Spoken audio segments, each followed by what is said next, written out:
Emma Turner shivered as the bitter December wind cut through her tattered jacket, a cruel reminder of another day surviving on the merciless streets of Manhattan. At 19, Emma had already lived a lifetime of hardship, navigating the concrete jungle for the past 3 years since being pushed out of the foster care system. The city's dazzling skyscrapers and luxury boutiques stood in stark contrast to her daily struggle for the most basic necessities. Tonight, the cold was particularly biting. Emma huddled in the relative shelter of a doorway, watching well-dressed couples entering a renowned restaurant across the street. Le Chateau was known for its exquisite French cuisine and exclusive clientele, celebrities, politicians, and Wall Street elites who spent more on a single meal than Emma could hope to see in months. Just one more night, she whispered to herself, a mantra that had kept her going through countless dark moments. Her stomach growled fiercely, protesting the meager half-sandwich she'd managed to salvage from a cafe dumpster earlier that day. Emma had learned to be resourceful. Her quick thinking and street smarts had saved her from the worst fates that befell many homeless young women in New York. She could identify safe sleeping spots, recognize which strangers might offer genuine help versus those with darker intentions, and find food when others couldn't. These weren't skills she'd ever imagined needing, but survival had become her only priority. As the evening progressed, Emma watched the restaurant with increasing fascination. The soft, golden light spilling from its windows created an almost magical aura, a stark contrast to the harsh fluorescent streetlights she usually slept under. The delicious aromas wafting through the occasionally opening door made her mouth water involuntarily. What would it be like, she wondered, to sit in warmth, to eat without fear, to be visible? Emma had become accustomed to her invisibility. People's gazes slid past her, as if she were part of the urban landscape, no more noteworthy than a mailbox or trash can. Sometimes this invisibility protected her. Other times, it cut deeper than the cold. A particularly strong gust of wind drove Emma to her feet. She needed to move or risk freezing. With no particular destination in mind, she began walking, her sneakers, worn thin and full of holes, offering little protection against the wet sidewalk. She circled the block, trying to generate warmth, and found herself approaching the back of Le Chateau. The service entrance to the restaurant was partially open, likely for staff taking smoke breaks or bringing in deliveries. Emma hesitated, knowing she shouldn't get too close. Places like this had security, and security meant trouble for people like her, yet the tantalizing smell of food pulled her forward, almost unconsciously. She peered through the partially open door into a brightly lit corridor. Kitchen staff rushed back and forth, carrying plates piled high with artfully arranged food. Emma's stomach clenched painfully at the sight. "Hey you, get away from there!" A sharp voice startled her. Emma turned to see a uniformed security guard approaching rapidly from the side of the building. Emma darted away instinctively, ducking into a narrow alley beside the restaurant. Her heart pounded as she pressed herself against the wall, hoping the guard wouldn't follow. After several minutes of silence, she cautiously moved deeper into the alley, discovering it ran alongside the entire length of the restaurant. Halfway down, Emma noticed something unusual. A narrow window at eye level, its blinds not fully closed. Inside was what appeared to be a private dining room, separated from the main restaurant. The elegant space was prepared for what must be an important guest, with a single table set with fine china and crystal glasses. Emma was about to move on when movement caught her eye. A woman entered the private room, tall, impeccably dressed. In a designer suit, her dark hair pulled back in a severe bun. She moved with purpose, checking that the room was empty before approaching the table. From her vantage point, Emma watched as the woman, who she assumed must be the restaurant manager or owner, carefully inspected the table setting. Then, glancing quickly over her shoulder, she reached into her jacket pocket and withdrew a small glass vial. Emma's breath caught. With practiced precision, the woman unscrewed the vial and tipped its contents over one of the plates, a colorful arrangement of what looked like seafood. The clear liquid blended seamlessly with the sauce already present. A chill that had nothing to do with the December night ran through Emma. In her years on the street, she'd seen enough to recognize the furtive movements of someone doing something they shouldn't. The woman's careful glances, her quick but deliberate movements, this wasn't normal restaurant preparation. As if confirming Emma's suspicions, the woman quickly pocketed the empty vial and adjusted the plate minutely, ensuring nothing appeared disturbed. Then she straightened, smoothed her suit, and exited the room with the same confident stride with which she'd entered. Emma remained frozen, trying to process what she'd witnessed. Had she really just seen someone tamper with food? The implications were terrifying. Someone was going to eat that dish, someone who would have no idea it had been altered. Before she could decide what to do, the service door near her burst open, and the security guard who'd spotted her earlier emerged, flashlight in hand. "I know you're still here," he called out, sweeping the beam of light across the alley. "This is private property." Emma shrank back into the shadows, but it was too late. The light found her, illuminating her pale face and wide eyes. "That's it. You're coming with me," the guard said, advancing toward her. "Wait," Emma said, raising her hands. I need to tell someone something important. Something bad is going to happen." The guard scoffed. "Sure, kid.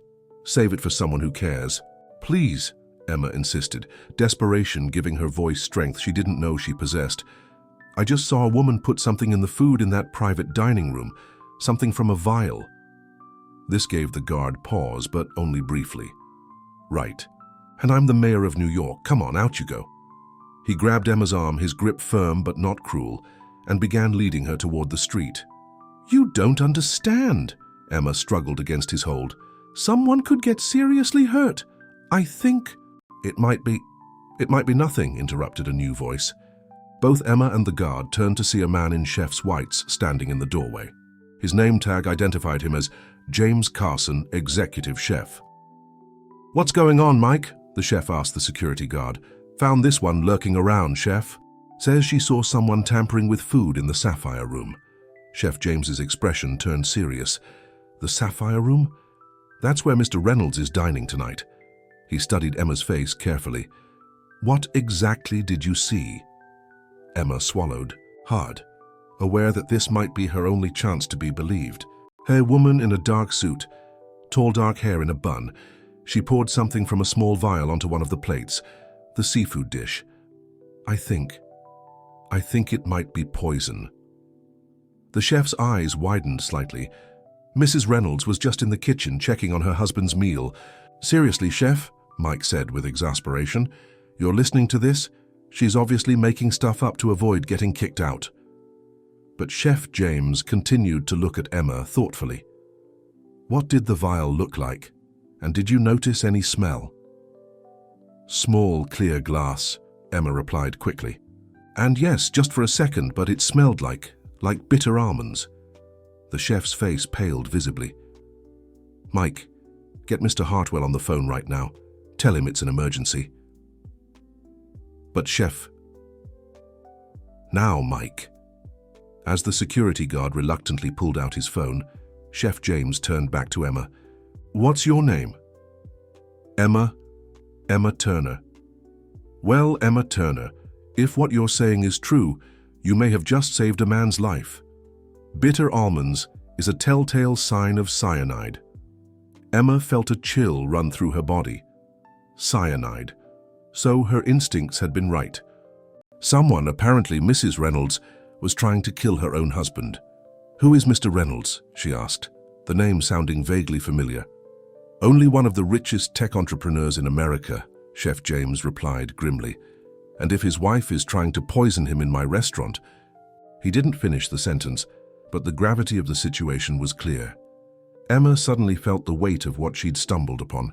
A wealthy, powerful woman attempting to murder her even wealthier, more powerful husband, and Emma, a homeless nobody, was the only witness. "I need to get in there," Emma said with sudden urgency. "No one's going to believe me, but I have to try to stop him from eating that food." Chef James hesitated, clearly torn between protocol and the possibility that Emma was telling the truth. "Please," Emma urged, If I'm wrong, what's the worst that happens? I make a scene and you throw me out, but if I'm right... From inside, they heard the sound of multiple voices, staff preparing to serve the special guest. Time was running out.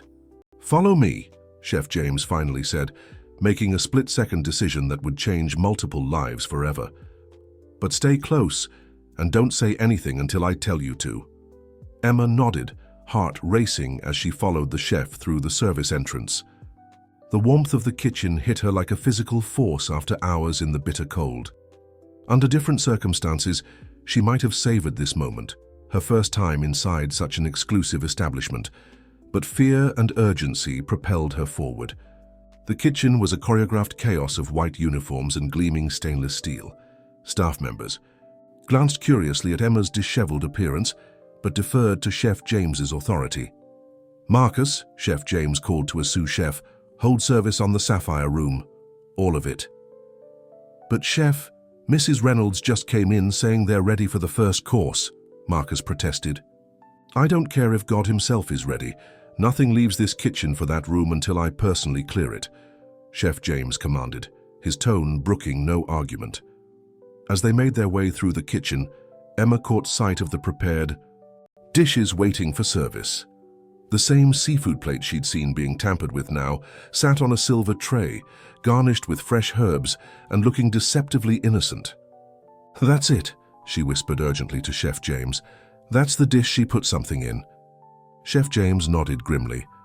"Wait here," he instructed, positioning Emma in a corner where she could observe without being in the way.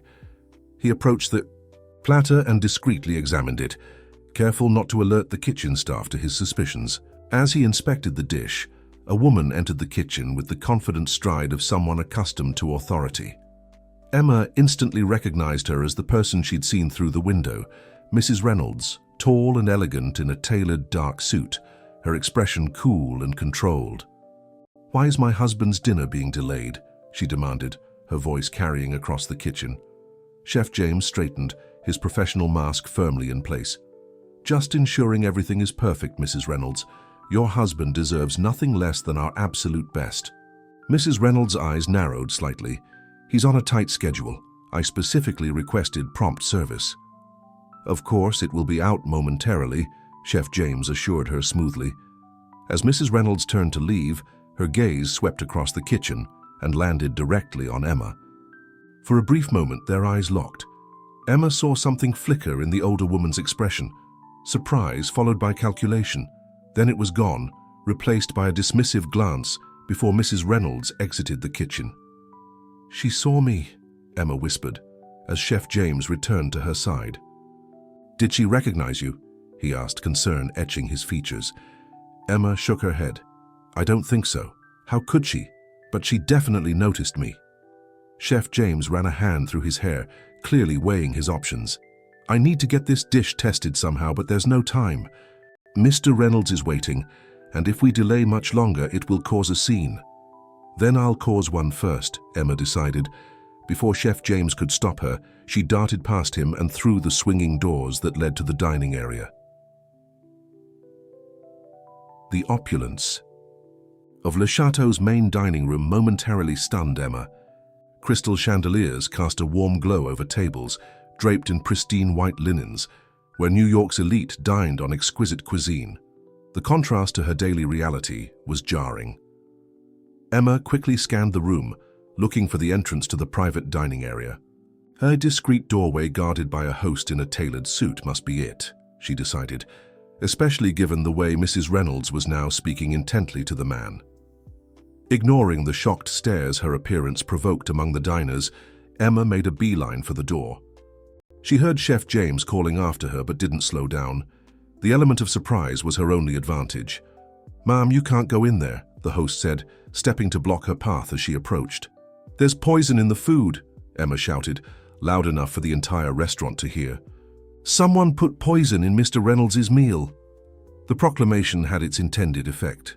Conversations halted mid-sentence, silverware clattered against plates, and all eyes turned toward the spectacle of a disheveled young woman being restrained by restaurant staff. Mrs. Reynolds' face hardened as she stepped forward. "What is the meaning of this?" she demanded, her voice cutting through the shocked silence. "Who is this person?" "I saw you," Emma said, meeting her gaze directly. "I saw you put something in your husband's food. Through the window, I saw everything." A murmur rippled through the gathered crowd. Mrs. Reynolds' expression didn't change, but Emma noticed her hands, perfectly manicured, adorned with diamonds, clenched slightly at her sides. "This is absurd," Mrs. Reynolds said with practiced disdain. "I've never seen this girl before in my life. She's clearly disturbed and looking for attention or money." She turned to the restaurant staff. "Have security remove her immediately." 2 security guards, including Mike from earlier, moved to take Emma by the arms. She struggled against their grip. "Please," she pleaded, looking around desperately. "You have to believe me, it smelled like bitter almonds. It's cyanide. I know what I saw." From the doorway of the private dining room, a man emerged, tall and distinguished, with silver temples and a commanding presence. Based on the deference shown by the staff, Emma immediately knew this must be Alexander Reynolds himself, tech billionaire and the intended victim. "What's going on out here?" he asked, his deep voice silencing the commotion. "Nothing to concern yourself with, darling," Mrs. Reynolds said quickly, moving to his side and placing a hand on his arm. "Just an unfortunate disturbance that's being handled." Mr. Reynolds surveyed the scene, his gaze eventually settling on Emma. Unlike his wife's dismissive glance, his eyes were thoughtful, almost curious. "This young lady seems quite distressed," he observed. "What exactly is she claiming?" Before Mrs. Reynolds could intervene, Emma spoke directly to him. "Your wife put poison in your food, Mr. Reynolds. I saw her through the window adding something from a small vial to your seafood dish. It smelled like bitter almonds. That's cyanide." A heavy silence fell over the restaurant. Mr. Reynolds looked from Emma to his wife, whose composure showed the first signs of cracking. "Alexandra?" he queried, a lifetime of questions contained in that single word. "This is ridiculous, Alex," Mrs. Reynolds replied, forcing a laugh that didn't reach her eyes. "Look at her. She's obviously homeless, probably mentally ill. She likely saw me checking on your meal preparation and fabricated this wild story." Chef James stepped forward, then clearing his throat. "Mr. Reynolds, I believe there may be cause for concern.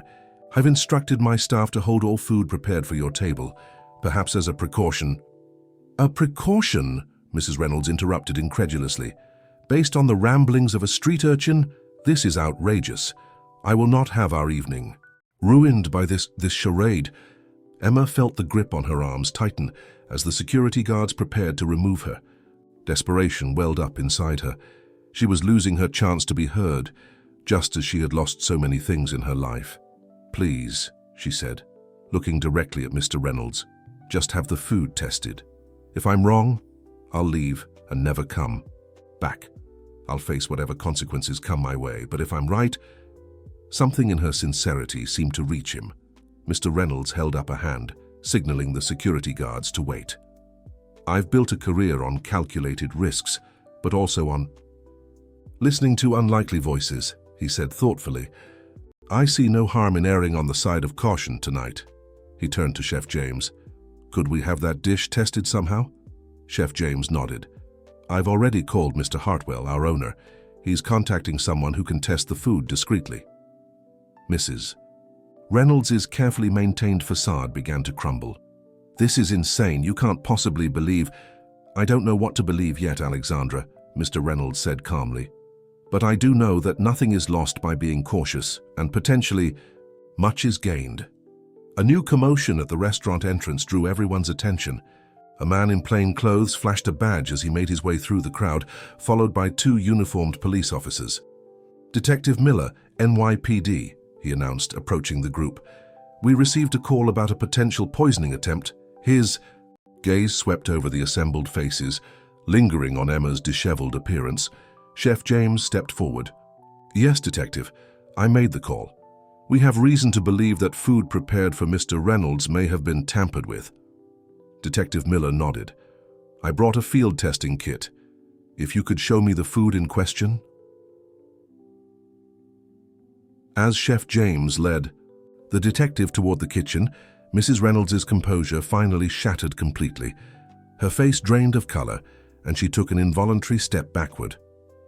"Alexandra." Mr. Reynolds's voice held a new note, uncertainty tinged with dawning realization. For a moment it seemed Mrs. Reynolds might attempt to maintain her denials. Then her shoulders sagged almost imperceptibly. "You were never supposed to be here." "Tonight," she said quietly to Emma. "No one was supposed to see." The admission sent shockwaves through the crowd. Mr. Reynolds stared at his wife in disbelief, while whispers erupted among the onlookers. The security guard's grip on Emma loosened in their surprise, and she pulled free, backing away from the unfolding drama. Her mission accomplished, Emma suddenly felt out of place in this world of wealth and power, a reminder of her status as an outsider, a witness never meant to be seen. As the police officers moved to detain Mrs. Reynolds, she fixed Emma with a look of cold calculation. "Who will believe you?" she asked, her voice meant only for Emma's ears. "You're nothing. No one. Your word against mine means nothing in this world." Before Emma could respond, Detective Miller returned from the kitchen, his expression grim. "The preliminary test is positive for cyanide," he announced. "A full lab analysis will confirm, but that's enough for now." He nodded to the officers, who began reading Mrs. Reynolds her rights. As Mrs. Reynolds was escorted from the restaurant, Mr. Reynolds approached Emma, still standing awkwardly by the wall, uncertain of her place in the aftermath. "It appears I owe you my life," he said simply. Emma shook her head. "Anyone would have done the same." "No," he contradicted gently. "Most would have walked away, especially someone with as little reason to help me as you have." He studied her face with new interest. "What's your name?" "Emma Turner." "Well, Emma Turner, I think you and I have a lot to talk about." He glanced around at the still stunned restaurant patrons. "But perhaps somewhere more private. Would you join me?" Emma hesitated, acutely aware of her dirty clothes, unwashed hair, and the stares of the restaurant's wealthy clientele. She didn't belong in this world of privilege and power. And yet, for the first time in years, someone was actually seeing her, not looking past her or through her, but truly seeing her as a person. "Yes," she decided, meeting his gaze directly. "I'd like that." 3 weeks later, Emma stood before the bathroom mirror in her suite at the Langham, a luxury hotel in Midtown, where Alexander Reynolds had arranged for her to stay temporarily while the legal proceedings against his wife unfolded. The face that stared back at her was both familiar and foreign. Clean skin that had regained some color, hair neatly trimmed and styled, eyes that held less of the haunted wariness that had become her permanent expression on the streets. "This isn't real," she whispered to her reflection, running her fingers over the soft cashmere sweater she wore. The clothes, the room, the sudden attention, it all felt like an elaborate dream from which she would soon awaken, finding herself back in the cold reality of homeless shelters and park benches. A soft knock at the door pulled her from her thoughts. "Emma?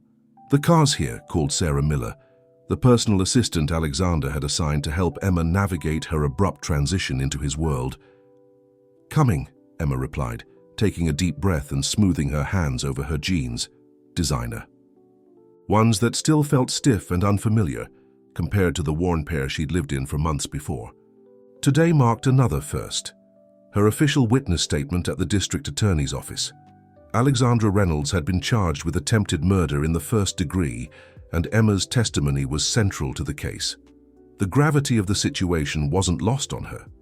She was going up against one of the most powerful women in New York, a woman with connections and resources that Emma could hardly comprehend. Sarah smiled encouragingly as Emma emerged from the suite. At 35, Sarah projected a casual efficiency that had made the past weeks more bearable for Emma. She never seemed fazed by Emma's background or the extraordinary circumstances that had brought her into the Reynolds orbit. "Ready for this?" Sarah asked as they walked toward the elevator. Emma nodded, though her clenched hands betrayed her anxiety. "As ready as I'll ever be." "Just tell the truth exactly as you remember it," Sarah advised, "and remember, Mr. Reynolds will be there the whole time." That was another surreal aspect of Emma's new reality. Alexander Reynolds, tech billionaire and philanthropist, had taken a personal interest in her case and her well-being. Since the night at Le Chateau, he had made it his mission to ensure Emma's safety and comfort, seemingly genuine in his gratitude for her intervention. The black SUV waiting outside the hotel was another reminder of the protective bubble that had formed around her. Emma slid into the leather back seat, noting the privacy partition and the subtle bulge of a shoulder holster beneath the driver's jacket, security measures that Alexander had insisted upon. As the vehicle merged into Manhattan traffic, Emma's thoughts drifted to the media frenzy that had erupted following Alexandra Reynolds' arrest. The story had every element tabloids craved: wealth, betrayal, attempted murder, and the unexpected hero in the form of a homeless young woman. Emma had been thankful for Alexander's insistence on keeping her identity protected as much as possible, though her anonymity wasn't guaranteed to last. "Mr. Reynolds is meeting us there," Sarah informed her, checking her phone. "He just finished his meeting with the board." Emma nodded, still adjusting to the idea that important people were rearranging their schedules for her. 3 weeks ago, she'd been invisible, and now her actions and words carried weight. The district attorney's office was housed in a formidable building that exuded authority. Emma felt her anxiety return as they were escorted through security and up to a conference room where a small group awaited their arrival. Alexander Reynolds rose immediately when she entered, his expression warming. "Emma, good to see you. How are you holding up?" "I'm okay, thank you," she replied, finding comfort in his genuine concern. Despite his wealth and status, Alexander had shown himself to be thoughtful and down-to-earth during their interactions. "Emma, this is District Attorney Carlson," he introduced a sharp-featured woman who examined Emma with keen interest. "And this is Ms. Weaver, Alexandra's defense attorney." The latter was a striking woman in her 50s, whose assessing gaze made Emma feel like a specimen under a microscope. Emma nodded politely, trying to channel the confidence that Sarah had been helping her develop. "Let's get started, shall we?" D.A. Carlson suggested, gesturing for everyone to take a seat. "Ms. Turner, we appreciate your cooperation in this case. Your testimony is crucial." For the next 2 hours, Emma recounted her story in painstaking detail, from spotting Alexandra through the window to the confrontation in the restaurant. The attorneys pressed her on specific points, asking her to clarify timelines and descriptions. Ms. Weaver was particularly relentless, her questions designed to probe for inconsistencies. "And you're absolutely certain you saw Mrs. Reynolds add something to the food, from your position outside through a partially closed blind in the dark?" "Yes," Emma confirmed, maintaining eye contact despite her discomfort. "The window was at eye level and the room was well lit. I saw everything clearly." "And this supposed poison, you identified it by smell? Based on what expertise exactly?" Emma hesitated. This was the weak point in her testimony, and she knew it. "I recognized the smell from my time on the streets. There was an incident. Someone consumed something with that same bitter almond smell. They didn't survive. The revelation caused a stir in the room. This was a detail Emma hadn't shared previously, not even with Alexander. "So you've witnessed cyanide poisoning before?" Ms. Weaver pressed, a note of triumph in her voice as if she'd caught Emma in a lie. "I didn't know it was cyanide then," Emma clarified. "I just remembered the distinctive smell. It was only when Chef James mentioned cyanide that I made the connection." Ms. Weaver made a note, her pen scratching audibly against her legal pad. "Let's move on to your background, Ms. Turner. How long have you been homeless?" "Objection," D.A. Carlson intervened.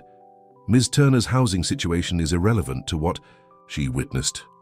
"On the contrary," Ms. Weaver countered, "it speaks directly to her reliability as a witness and potential motivations." After some debate, the questioning was allowed to continue. Emma tensed as Ms. Weaver delved into her past, her years in foster care, her struggles after aging out of the system, her occasional brushes with the law for trespassing and loitering. "And now you're staying at the Langham, one of New York's most exclusive hotels, at Mr. Reynolds' expense," Ms. Weaver observed with calculated casualness. Quite a change in circumstances, wouldn't you say? Emma felt her cheeks burn. The implication was clear. She had manufactured the poisoning story to ingratiate herself with a wealthy man.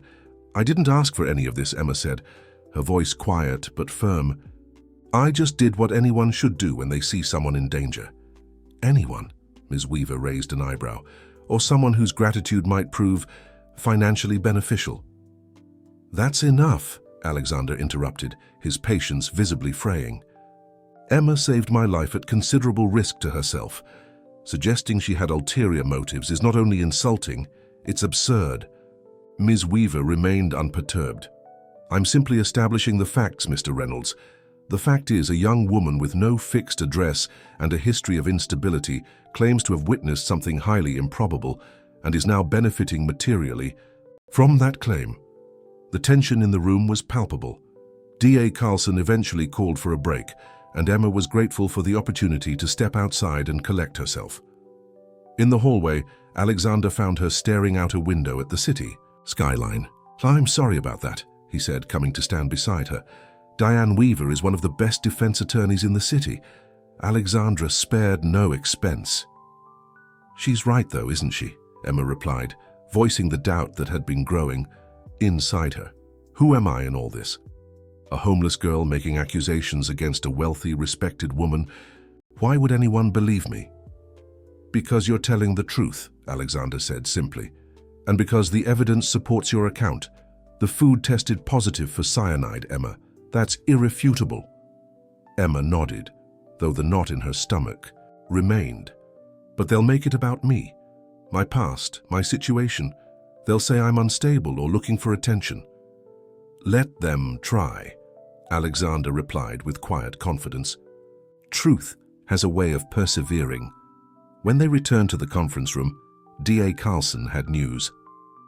"We've just received confirmation that a former employee of Le Chateau has come forward with corroborating information," she announced. "A waiter named David Mercer claims he observed Mrs. Reynolds behaving suspiciously near the food preparation area earlier that evening." This development visibly rattled Ms. Weaver, who requested time to consult with her client. As the defense team left the room, Emma felt a wave of relief. She wasn't alone in what she'd witnessed. "This changes things," D.A. Carlson explained once they were gone. "With another witness supporting key elements of your testimony, the case becomes much stronger." By the time the deposition concluded, Emma was emotionally exhausted but cautiously optimistic. As they prepared to leave, D.A. Carlson took her aside. "You did well today," she told Emma, "but I want you to be prepared for what's coming. This case will attract significant media attention, and Mrs. Reynolds' defense team will likely try to discredit you publicly." "I understand," Emma said, though the prospect filled her with dread. "We'll do everything we can to protect you," Alexander assured her as they left the building. "My PR team is already working on strategies to manage the narrative." Outside, they were met by a barrage of camera flashes and shouted questions. Word had leaked about Emma's deposition, and reporters had gathered, hungry for details about the mysterious young woman at the center of the Reynolds scandal. "Is it true you were homeless when you witnessed the poisoning attempt? Did Alexandra Reynolds threaten you? What's your relationship with Alexander Reynolds?" Security cleared a path to the waiting SUV, but not before Emma caught sight of a news ticker running across a screen in the lobby. "Reynolds case witness, hero or opportunist?" The headline hit Emma like a physical blow. This was exactly what she had feared. Her character being questioned, her motives scrutinized, her past used against her. As the SUV pulled away from the curb, she felt the protective bubble around her begin to thin, reality seeping in like the cold that had once permeated her existence on the streets. "Don't pay attention to that garbage," Sarah advised, noting Emma's expression. "Tabloids always look for the angle that sells." "But what if they're right?" Emma asked quietly. "What if I am just an opportunist? I didn't turn down the hotel room or the clothes or any of it." "Emma," Alexander said firmly, "accepting help doesn't make you an opportunist. It makes you human. Don't let them make you doubt yourself." Back at the Langham, Emma retreated to her suite, the day's events weighing heavily on her mind. She stood at the window, gazing down at the city that had been both her tormentor and her home. Somewhere down there were the alleys and doorways where she'd once sought shelter, the invisible spaces she'd occupied while the world carried on around her. Now she was visible, painfully, publicly visible, and part of her longed for the anonymity of before. But there was no going back. She had stepped into the light for better or worse, and would have to find the strength to remain there. A knock at her door interrupted her thoughts. Opening it, she found a hotel staff member with a small package. "Delivery for you, Miss Turner," he said with a polite smile. Puzzled, Emma accepted the package and closed the door. Inside was a sleek smartphone with a note from Alexander. "To keep in touch, all important numbers programmed. Call anytime. AR." The gesture touched her deeply, practical yet thoughtful. As she turned the phone over in her hands, it chimed with a text message from an unknown number. "They won't believe you. They'll never believe someone like you. Walk away while you still can." Emma's blood ran cold. The threats had begun. Emma stared at the threatening text message, her hands trembling slightly. She considered calling Alexander immediately, but hesitated. He had already done so much for her. Was it fair to burden him with this too? More importantly, would this new threat make her seem even less credible if it became known? After several minutes of internal debate, Emma took a deep breath and called Sarah instead. "Someone just sent me a threatening text," she explained after Sarah answered, trying to keep her voice steady. "They're telling me to walk away." Sarah's response was immediate and practical. "Don't delete anything. I'm coming up to your room now and we'll get our security team involved." Within half an hour, Emma's hotel suite had transformed into an impromptu command center. Two members of Alexander's security team examined her phone, while Sarah sat beside Emma on the sofa, offering quiet reassurance. "The number is a burner," reported Keith, the head of security, a former FBI agent with a perpetually serious expression. "Untraceable, but that doesn't mean we can't take precautions." "Should we tell Mr. Reynolds?" asked his colleague, a younger man named Marcus. Sarah exchanged a glance with Keith. "He's in back-to-back meetings until this evening. Let's gather." More information first. Emma felt a flicker of guilt. "I don't want to cause more trouble." "This isn't trouble you caused," Sarah corrected firmly. "This is intimidation, plain and simple. Someone is trying to scare you into silence." "And it's probably working," Emma admitted, hugging herself. "I'm terrified."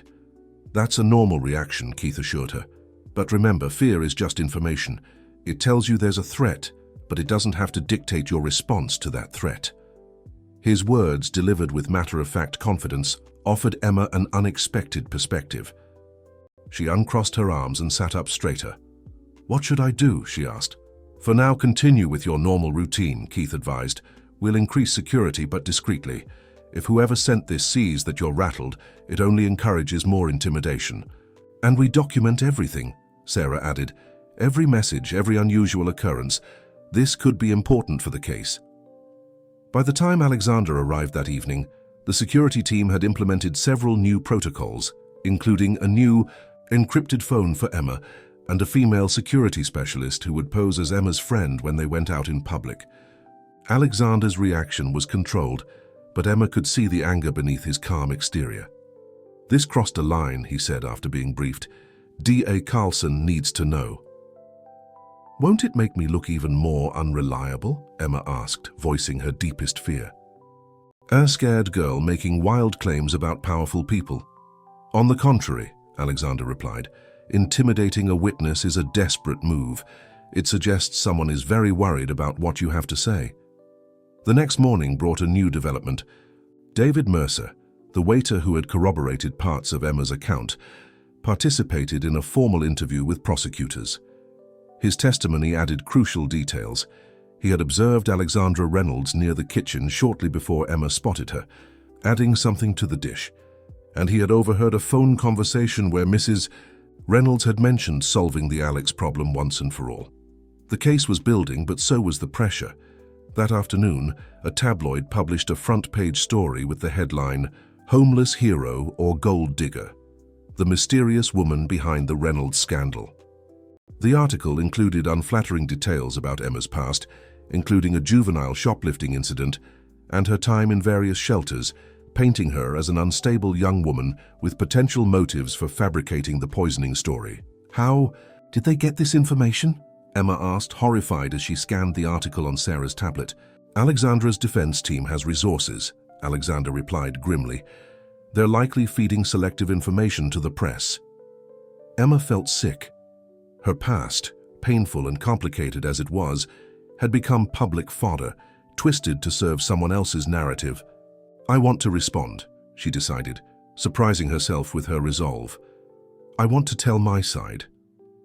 Alexander and Sarah exchanged concerned glances. Emma, responding directly can be risky, Sarah cautioned. The media can twist your words.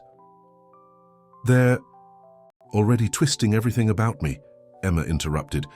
At least this way, some of my actual words might get through. After much discussion, a compromise was reached. Emma would give a single interview to a respected journalist known for her fair reporting, with Alexander's PR team providing support, but not coaching. The goal was authenticity, to let people see the real Emma Turner, not the caricature being painted in the tabloids. The interview was scheduled for the following day at a neutral location, a small conference room at a midtown hotel different from where Emma was staying. As Emma prepared, working with Sarah on practical aspects like what to wear and basic media training, she tried to quell her anxiety by focusing on the truth of her experience. Just be yourself, Sarah advised as they headed to the interview. That's your greatest strength. The journalist Melissa Chen was in her early 40s, with a reputation for tough but fair reporting. She greeted Emma warmly, but with professional reserve. I appreciate you speaking with me, Ms. Turner, she began once they were seated. I'd like to start with some background. Tell me about yourself in your own words. Emma took a deep breath and began sharing her story. The foster homes, the challenges of aging out of the system with no support, the daily struggle for survival on the streets. She spoke candidly about her mistakes and the harsh realities of homelessness, neither minimizing nor dramatizing her experiences. People think being homeless means you're lazy or on drugs or mentally ill, she explained. Sometimes those things are true, but often they're not. For me, it was about having no safety net, no family to call when things got tough. One missed paycheck, one unexpected expense, and suddenly you're choosing between eating and having a roof over your head. As the interview progressed, Melissa's questions became more focused on the night at Le Chateau. What made you act? She asked. Many people might have seen something suspicious and walked away, especially given the risk to yourself. Emma considered the question carefully. I've seen what happens when people don't act, she finally said. On the streets, you witness a lot of suffering that goes unaddressed because people look away. I guess I just couldn't look away this time. And your relationship with Alexander Reynolds now, how would you characterize it? He's been incredibly kind, Emma replied honestly, but I didn't save his life expecting anything in return. I'm grateful for his help, but I'm also aware that it's temporary. I'm trying to use this time to figure out my next steps. Which are? I'd like to finish my education, Emma admitted. I was a good student before everything fell apart, and maybe find a way to help other young people aging out of foster care. No one should end up on the streets just because they turn 18. The interview concluded after an hour, with Melissa thanking Emma for her candor. As they prepared to leave, the journalist offered one final observation. You're not what I expected, Emma Turner. What did you expect? Emma asked. Someone more calculated, I suppose. The narrative being pushed by certain parties doesn't match the person I just interviewed. Emma managed a small smile. That's kind of the point of doing this, isn't it? The next day, Melissa's article was published online and in print. Titled The Voice from the Shadows, it presented a nuanced portrait of Emma. Her struggles, her unexpected role in the Reynolds case, and her thoughtful perspective on her sudden change in circumstances. Most importantly, it allowed readers to hear Emma's authentic voice, unfiltered by others' agendas. The response was immediate and largely positive. Other media outlets picked up the story, and the public conversation began to shift. While Alexandra Reynolds' supporters continued to question Emma's credibility, many people were moved by her sincerity and resilience. "This is making a difference," Sarah observed, as she showed Emma the supportive comments flooding social media. "People are seeing the real you." Emma felt a cautious optimism. Perhaps the truth really would prevail. That afternoon, she received a call from DA Carlson. "I've just had a rather interesting meeting with David Mercer," the prosecutor informed her. "He's provided us with additional evidence, a partial recording of Mrs. Reynolds on his phone. He was apparently concerned for his own safety and decided to document their interaction when she approached him about the food preparation that night." "What does this mean for the case?" Emma asked, her heart racing. "It means we're in an even stronger position. Mrs. Reynolds' voice is clearly identifiable, and while the recording doesn't capture an explicit admission of poisoning, it does contain concerning statements about ensuring her husband consumed a special preparation." The good news continued. 2 more restaurant employees came forward, stating they had observed Alexandra behaving suspiciously that evening. The mounting evidence prompted DA Carlson to seek an expedited trial date, confident in the strength of the prosecution's case. But as Emma's public profile rose, so did the intensity of attempts to discredit her. The threatening texts increased, now coming from multiple untraceable numbers.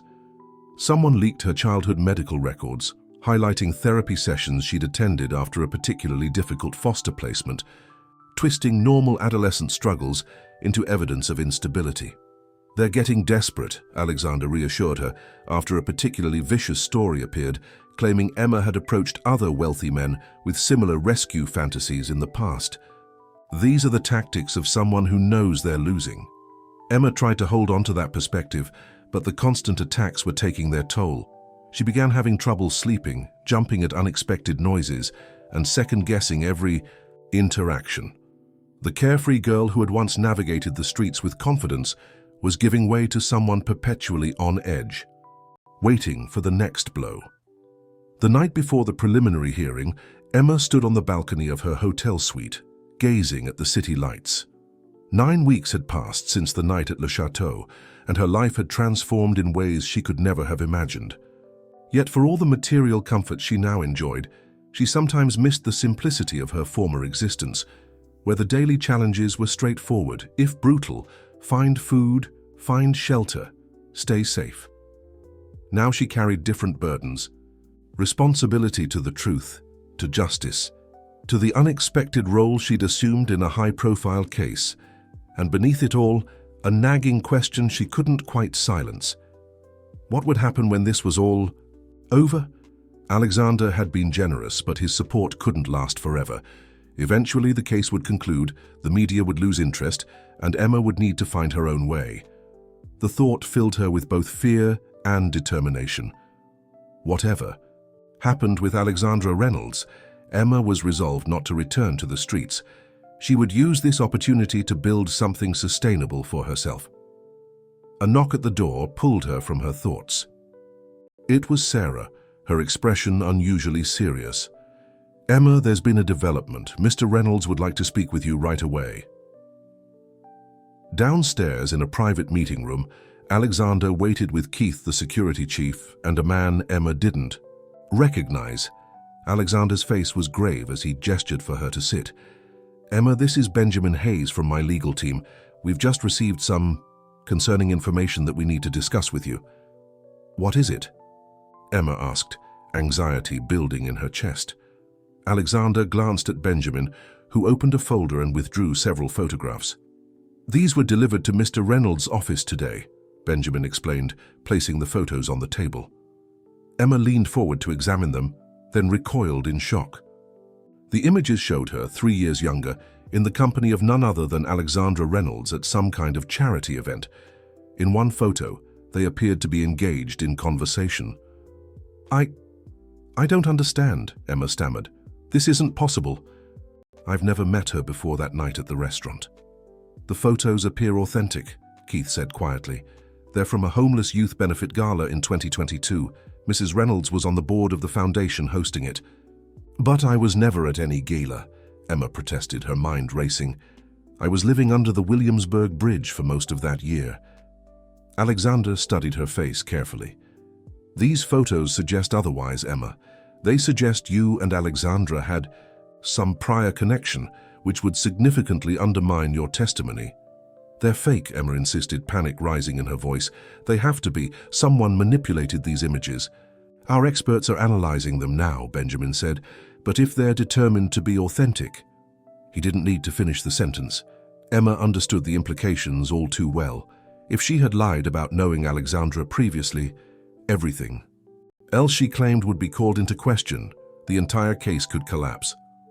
"I need you to be absolutely honest with me, Emma," Alexander said, his voice gentle but firm. "Is there any possibility, any at all, that you might have encountered Alexandra before and forgotten? Perhaps at an outreach event for homeless youth?" Emma closed her eyes, forcing herself to think back, to examine every memory of that difficult period in her life. Had there been an event, a program, some moment where their paths might have crossed? "No," she finally said, opening her eyes and meeting Alexander's gaze directly. "I've never met her before. These photos are lying, even if they look real." The room fell silent as the others exchanged glances. Emma felt a chill run through her. Did they believe her? Or had these manufactured photographs succeeded where weeks of character assassination had failed, planting a seed of doubt in the minds of the very people who had stood by her? "If they're fake," she added, her voice strengthening with conviction, "then someone went to a lot of trouble to create them, which means they're scared of what I know. Doesn't that tell you something?" Alexander's expression softened slightly. "It does, Emma. It tells me we're getting close to the truth, whatever that may be." As Emma left the meeting, the weight of uncertainty pressed down on her. The preliminary hearing was just hours away, and now this new challenge threatened everything. Had Alexandra's team found a way to discredit her once and for all? And if so, what would happen when Emma took the stand tomorrow, her credibility already undermined? She thought of the bitter irony that after years of being invisible, she was now being seen too much, her every word and action scrutinized for evidence of deception. The truth was all she had, but would it be enough when pitted against power, money, and influence? Emma returned to her suite, her mind racing with questions and fear. As she sat on the edge of the bed, her new phone chimed with a text message from an unknown number. Maybe they'll believe these photos instead. Last chance to walk away. Attached was another image, this one showing Emma apparently accepting an envelope from Alexandra in what looked like a private meeting. A complete fabrication, but frighteningly convincing. In that moment, Emma realized the magnitude of what she was facing. This wasn't just about discrediting her testimony anymore. Someone was methodically constructing an alternative reality, one where she was not a chance witness, but a co-conspirator who had turned on her partner. The preliminary hearing tomorrow would be just the beginning of a battle not just for justice, but for truth itself. Emma barely slept that night, her mind churning with fear and determination in equal measure. By the time dawn broke over Manhattan, she had reached a decision. She would not be intimidated into silence or doubt. Whatever fabricated evidence Alexandra's team had created, the truth remained unchanged. Emma had witnessed an attempted murder, and she would not waver from that reality. When Sarah arrived to accompany her to the courthouse, Emma was already dressed in the simple but professional outfit they had selected together, a navy blue blazer over a white blouse and gray slacks. "You look ready," Sarah observed, studying Emma's resolute expression. "I am," Emma replied. "Whatever happens in there today, I know what I saw."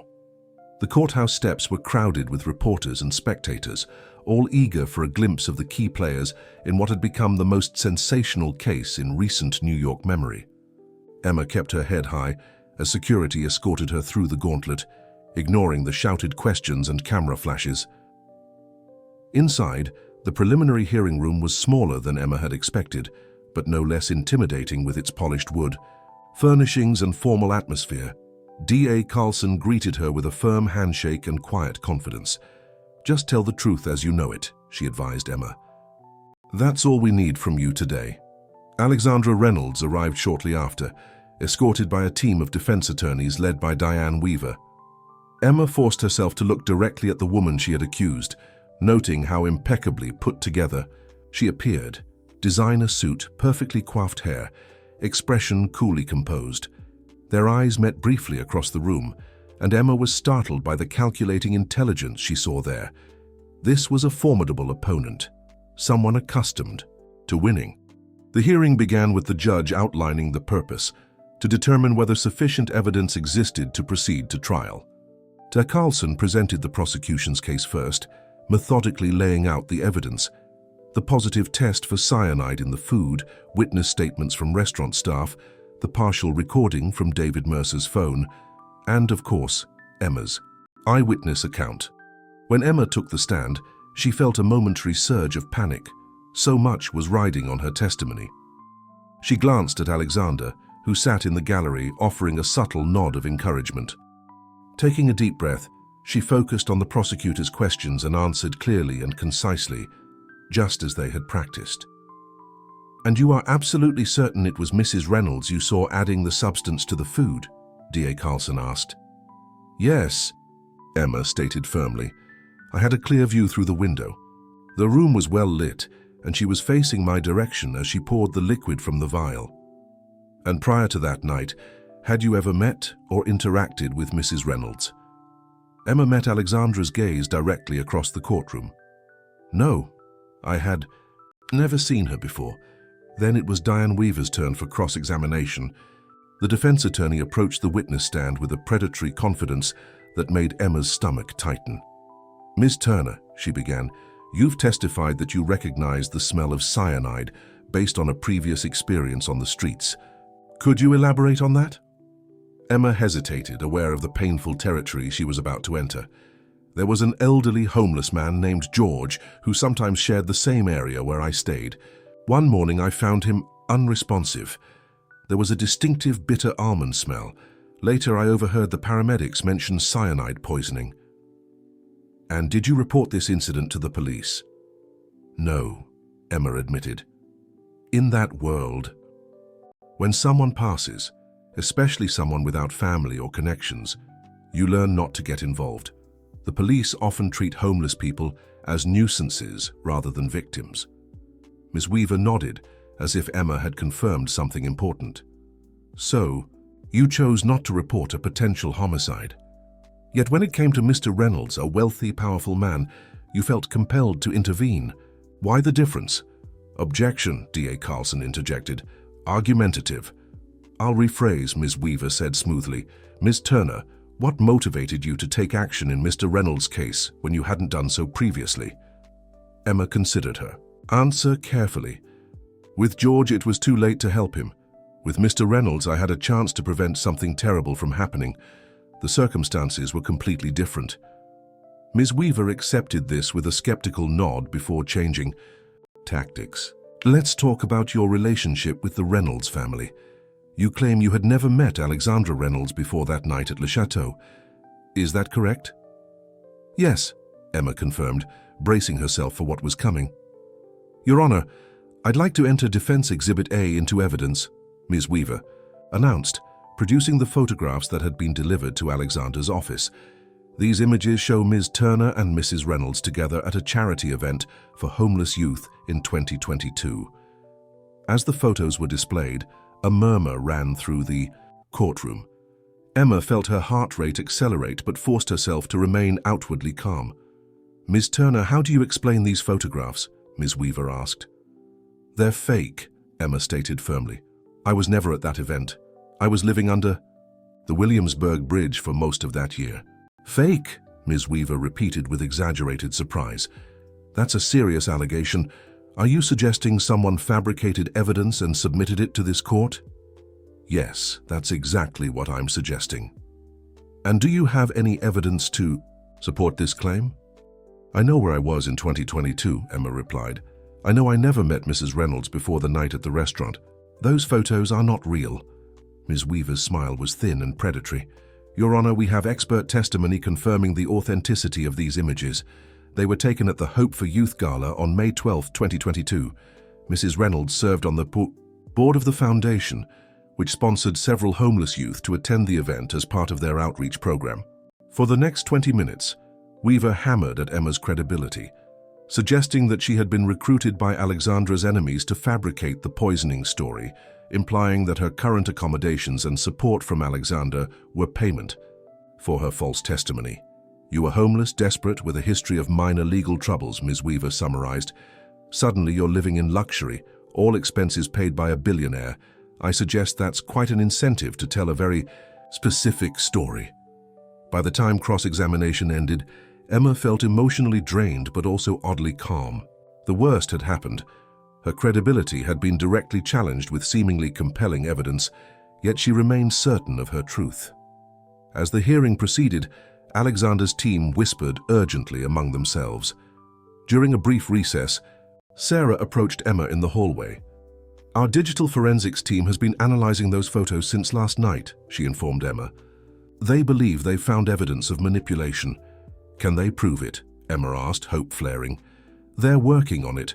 The alterations are sophisticated, but there are inconsistencies in the lighting and shadows. The team needs more time to compile conclusive evidence." When the hearing resumed, D.A. Carlson called a surprise witness, James Carson, the executive chef from Le Chateau. "Mr. Carson, please describe your interaction with the defendant on the night in question," D.A. Carlson requested. "Mrs. Reynolds was unusually interested in the preparation of her husband's meal," Chef James testified. "She visited the kitchen multiple times, which is not standard procedure for guests, even VIPs. She specifically asked about the seafood dish, who would be handling it when it would be served. And how did you interpret these inquiries at the time?" "Initially, I thought she was being particular about her husband's dining experience. In retrospect, her interest seems more calculated." The chef's testimony added another layer of circumstantial evidence supporting Emma's account. As the hearing continued, technical experts testified to the presence of cyanide in the food sample, and David Mercer's partial recording was played, capturing Alexandra's voice saying, "Ensure Alexandra receives his special preparation. It's crucial timing." Tonight, by late afternoon, both sides had presented their initial cases. The judge announced she would review the evidence and issue her ruling on whether to proceed to trial the following morning. As Emma left the courthouse with her security detail, she was surprised to see a small group of people holding supportive signs "Believe Emma" and "Truth Speaks." Some were formerly homeless individuals who had been moved by her story. Others were advocates for foster youth. Their presence, however modest compared to the media circus, touched Emma deeply. "People are listening," Sarah noted, following Emma's gaze. "Your voice matters." That evening, as Emma waited anxiously in her hotel suite for the next day's ruling, Alexandra requested a private meeting. When she arrived at his penthouse apartment, she found him looking more serious than she'd ever seen him. "Our tech team has completed their analysis," he informed her without preamble. "The photos were definitely manipulated, expertly done, but falsified nonetheless. We can prove it." Relief washed over Emma. "So we can show the court they're fake?" "Yes, but there's more." Alexandra gestured for her to sit. "We've traced the digital manipulation to a specific security firm, Blackstar Digital Solutions. They specialize in high-end corporate intelligence and occasionally less ethical services for clients willing to pay." Emma frowned. "And they work for Alexandra?" "Not directly," Alexandra replied. "That would be too obvious. But we've uncovered financial transactions linking Blackstar to a shell company controlled by none other than James Harrington." "Who's James Harrington?" "My former business partner and Alexandra's first husband." The revelation landed like a thunderbolt. "Her first husband? But why would he be involved in this?" Alexandra's expression darkened. "James and I had a falling out 5 years ago over the direction of Reynolds Technologies. He wanted to move into government defense contracts that I considered ethically questionable. I bought him out, and he's resented me ever since." "And Alexandra left him for you?" Emma surmised, the pieces falling into place. "Not exactly. They divorced a year before Alexandra and I met, but they've remained close. I never thought much of it. They claimed to have an amicable split and occasionally attended the same social functions. So you think they were working together, that this was about revenge? Alexander nodded grimly. And money. My death would have left Alexandra with controlling interest in Reynolds Technologies, with James's expertise in the defense sector. They could have taken the company in exactly the direction you refused to go, Emma finished. Precisely. Alexander ran a hand through his silver-streaked hair. I've been blind, Emma, so focused on business that I missed the conspiracy right in front of me. What do we do with this information? Emma asked. D.A. Carlson is preparing to present. Tie it tomorrow. The digital evidence discrediting the photos plus the connection to Harrington significantly strengthens our case. As Emma prepared to leave, Alexander stopped her with a gentle hand on her arm. Emma, regardless of what happens tomorrow, I want you to know how much I admire your courage. Standing up for the truth despite everything they've thrown at you. It's remarkable. I didn't do it to be remarkable, Emma replied honestly. I did it because it was right. And that, Alexander said with a warm smile, is precisely what makes it remarkable. The next morning, the courtroom was even more crowded, as word spread that crucial new evidence would be presented. Emma took her seat behind the prosecution, sit able, her posture straight despite her nervousness. When Alexandra entered with her legal team, Emma noticed something different in her demeanor, a slight tension around her eyes, a less confident set to her shoulders. The judge called the session to order, and D.A. Carlson immediately requested permission to present newly discovered evidence regarding the photographs introduced by the defense. Your Honor, we have conclusive proof that these images were digitally manipulated, she announced, calling forward a digital forensics expert who methodically demonstrated the inconsistencies in lighting, shadows and pixel patterns that revealed sophisticated but detectable tampering. Furthermore, D.A. Carlson continued once the expert had finished, we have traced these manipulations to Black Star Digital Solutions, a firm with financial ties, to James Harrington, Mrs. Reynolds' first husband and Mr. Reynolds' former business partner. The revelation caused an audible stir in the courtroom. Alexandra leaned over to whisper urgently to Ms. Weaver, whose composed facade showed its first cracks. As the morning progressed, D.A. Carlson built a compelling case not just for Alexandra's attempt to poison her husband, but for a conspiracy involving James Harrington, motivated by financial gain and revenge. Your Honor, D.A. Carlson concluded, the evidence clearly establishes probable cause to believe Mrs. Reynolds attempted to murder her husband with premeditation and malice aforethought. We ask that she be bound over for trial on all charges.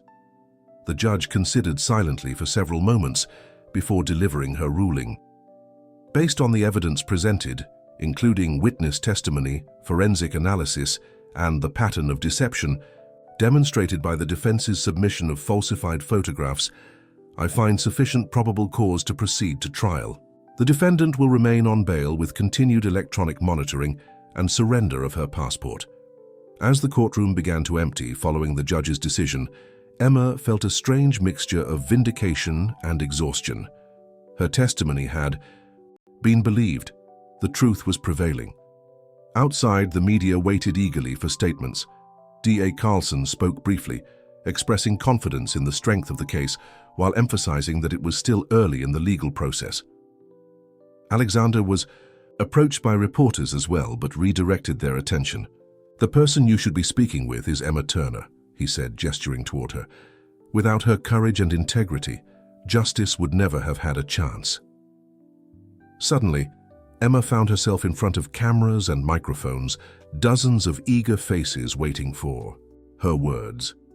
Months ago, she had been invisible to these same people, just another homeless young woman to be ignored or avoided. Now they hung on her every word. I didn't ask for any of this, she began, her voice quiet but steady. I was just trying to do the right thing that night at Le Chateau. But what I've learned through this process is that the truth matters, even when, especially when, powerful people try to bury it. Emma paused, choosing her next words carefully. I spent years being invisible in this city. Thousands of people still are, homeless, struggling, forgotten. If there's anything good that can come from this situation, I hope it's a reminder that every person deserves to be seen, to be heard, to be believed when they speak truth to power. In the days that followed, Emma's statement resonated far beyond the Reynolds case. Her story, from homelessness to heroism, captured public imagination. Advocacy groups for foster youth and homeless individuals reported increased donations and volunteer sign-ups. Several media outlets ran special features on the challenges facing young people aging out of the foster care system. Alexandra Reynolds and James Harrington were both indicted on multiple charges, including attempted murder, conspiracy, and obstruction of justice. Facing overwhelming evidence, James eventually accepted a plea deal in exchange for testimony against his ex-wife. As for Emma, she declined numerous offers for book deals and exclusive interviews, preferring instead to focus on rebuilding her life with purpose. Alexander, true to his word, established a foundation focused on supporting youth transitioning out of foster care, with Emma serving as its first director. "You have a unique perspective," Alexander told her when offering the position. "You understand both the problems and the potential solutions in a way no one else could." The Emma Turner Foundation opened its doors 6 months later in a renovated brownstone in Brooklyn. The organization provided housing assistance, educational support, job training, and mentorship to young adults who, like Emma, had aged out of the system with nowhere to go. On the foundation's opening day, Emma stood on the steps of the building, surrounded by the first group of youth who would benefit from its programs. The media was there too, but this time Emma welcomed their presence, not for herself, but for the cause she now championed. "Every young person deserves a chance to be seen, to be heard, to be valued," she told the assembled crowd. "Not just when they save a billionaire's life," this drew appreciative laughter, "but every single day in all the ordinary moments that make up a life." As she spoke, Emma caught sight of a young woman at the edge of the crowd, thin, wary-eyed, with the unmistakable hypervigilance of someone who had learned to survive on the streets. Their eyes met briefly, an unspoken understanding passing between them. Later, after the formal ceremonies had concluded, Emma found the young woman still lingering nearby, uncertain but clearly wanting to approach. "I'm Emma," she said simply, extending her hand. "Jasmine," the girl replied, her handshake tentative. I heard your story about being homeless and then everything that happened." Emma nodded, waiting patiently for whatever Jasmine needed to say. "Do you really think people like us can make a difference?" Jasmine finally asked, the vulnerability in her question cutting straight to Emma's heart. "I know we can," Emma replied with absolute conviction. "Sometimes all it takes is one moment of courage, one decision to speak up when it would be easier to stay silent." As Jasmine joined the tour of the Foundation's facilities, Emma watched her gradually relax, engaging with the staff and asking questions about the programs. It reminded Emma of her own journey, from invisible to influential, from voiceless to vital. The path hadn't been easy, and there had been moments when Emma had doubted herself and the possibility of justice. But standing here now, watching a new generation of young people begin to believe in possibilities they hadn't dared imagine before, Emma knew that her decision that cold night outside Le Chateau had been worth every difficult moment that followed. She had emerged from the shadows not just into the light, but into purpose, transforming her own life and creating opportunities for others to do the same. In the end, that was the true power of being seen and heard, the ability to ensure that others would be seen and heard as well. For Emma Turner, once invisible on the streets of New York, that was the most meaningful victory of all. Fim de Historia, dear. Listeners, we hope Emma Turner's journey from the shadows into the light has moved you as deeply as it has moved us. Her story reminds us that even the smallest voice can make a tremendous difference when speaking truth to power. To continue experiencing powerful narratives like Emma's that explore the complexity of human resilience and courage, we've prepared a special playlist of equally captivating stories. Find it by clicking the link on your left. If Emma's transformation touched your heart, don't forget to subscribe to our channel and give this video a thumbs up. Every day we bring you unique stories that explore life's deepest challenges and triumphs. Share in the comments below your thoughts on Emma's journey or moments when you